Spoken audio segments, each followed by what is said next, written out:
Lisa May. I'm the artistic director of Bruiser and director of this show. It's a comedy musical based in a fictional American town.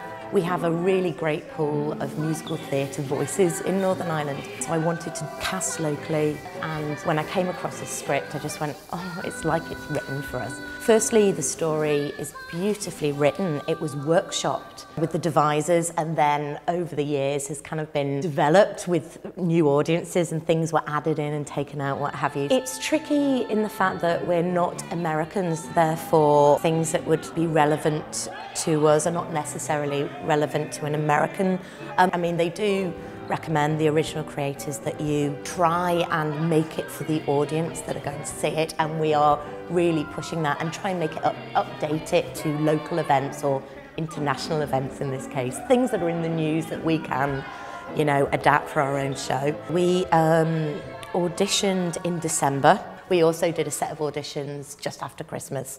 And it was quite complex. The fact we sent out songs directly from the show, and they are tricky, just to show a range. I think the girls had 2 songs to prepare and the boys had 1. Also, they're asked to prepare a short monologue in an American accent. We do a few musical exercises so that Matthew, the musical director, can just put them through their paces and check range and what have you, and pitch. And then if they're successful, they go into a group recall. And this is especially important for Bruiser because it's such an ensemble team. We play games in that, we do a bit of improv, we did a bit of text work, we did choreography at that stage, and then they're cast through that. Well, I would probably get the script about a year in advance, but in this case, we didn't start creative meetings until it was cast. And so probably from January to March we would have regular meetings and be in regular contact. Hi, my name's Alice McCulloch and I am the costume designer. This is a production that has been on Broadway previously, so there's a lot of resources already online about how other productions have done it before. But because I was familiar with Bruiser's work, I could see that what the direction they were wanting to maybe go with it, and had meetings with the director quite early on. And then I could go ahead and, you know, read the script and get my head around each character and get a feel for what they were like and take it from there. Well, there's a lot of toing and froing between the drawings and what resources I'm able to pull in. There's logistical things as well, like the costumes need to be very comfortable, number one. They need to be able to dance in the costumes. I need to check in with the choreographer about shoes. So there's a lot of different elements that need to tie in. So the original drawings do evolve, you know, as well as alterations, because a lot of the time, especially with something like this where they're rehearsing intensively and they're dancing a lot, the actors will actually drop weight as well, and wear and tear as well throughout the performances, so I can be on hand to sort that out as well. My name is Jared McCabe and I play the part of William Barfay. We all had to learn the one song. It was the Prayer of the Comfort Counselor, which is the one that showcases your vocal range to the best of its ability. We also then had to do a workshop audition with a lot of other auditionees, and then from that we had to do the dance and a lot of the script work as well. So all in all, it was about a 3-hour audition process, from coming in and doing your song first of all, then to doing the warm-up, the dance and the character work. So yeah, pretty intense, but worth it in the end. William Barfay is 12 years of age, and I have an IQ of 172. Probably smarter than everyone in Northern Ireland put together. That's the type of him. He's quite of a bully boy. He uses his intelligence really to bully the other contestants and sort of say he thinks he's the best. And all the characters are extremely funny in their own way, but William, my character, is just he's very close to my heart, and I think it's a great part to play. This production is different in a way because it's a comedy. It's nearly like a comedy show with a musical and physical theatre style as well. Lisa May and Bruiser in particular do a lot of physical theatre. And it works well for this production, because we're all playing school kids in a gymnasium, so we have to be very physical.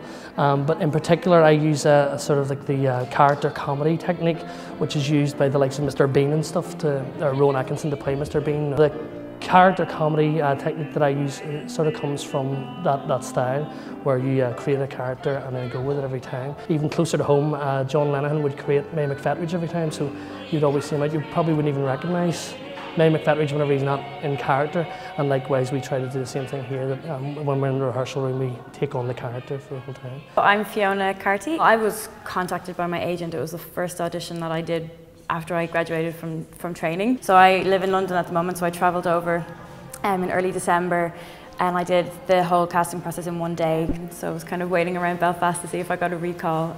So we had to do 2 songs from the show, a monologue and one of our own songs, and then a group audition with scene work and movement call as well. I play Olive, who is the shy, vulnerable one of the group. She has quite absent parents, so she spends her time reading the dictionary, and it's how she became so good at spelling and has such a flair for vocabulary. It's just about remembering that when you're 12, everything's horrible. Like you're shy and you don't know what's going on around you, and you see boys and you're not sure what way to act around them. And I mean, even we play Zip Zap Boing and all these acting games at the start of rehearsal, which just put you back into that frame of mind that you're a kid and you're messing around, and this is the biggest thing that these kids will do. I mean, it's a spelling bee, it's not that important, but you just have to think of it as this is one of the biggest things that this kid will do today or in their whole life as far as they're concerned. So I trained at the Royal Conservatoire of Scotland, and one of the most important things that we learned is voice energies. So one of the things that we have is a female energy or a male energy. And even if you're playing a male role, you might use a female energy or vice versa. So if you use an upper female quality, it actually instills a kind of an emotion in you that brings you back to when you were young as well. So that's something that I remember. I'm Stephen Beggs. From Bruiser's perspective, I'm the manager of Bruiser all year round.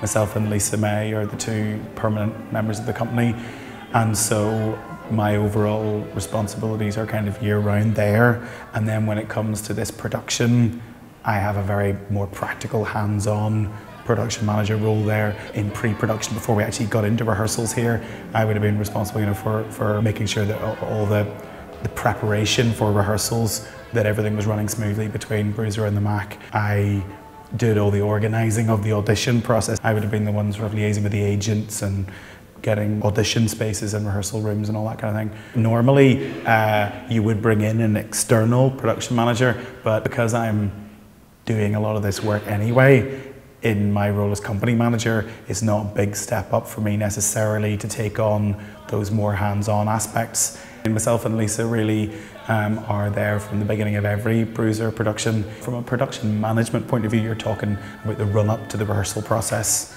and then once we get into rehearsals, and that role will largely come to an end once the show is up and running, although I'll still be responsible for any issues that arise thereafter. But once it's up, it kind of, the stage management team and the technical team here at the MAC will run it largely.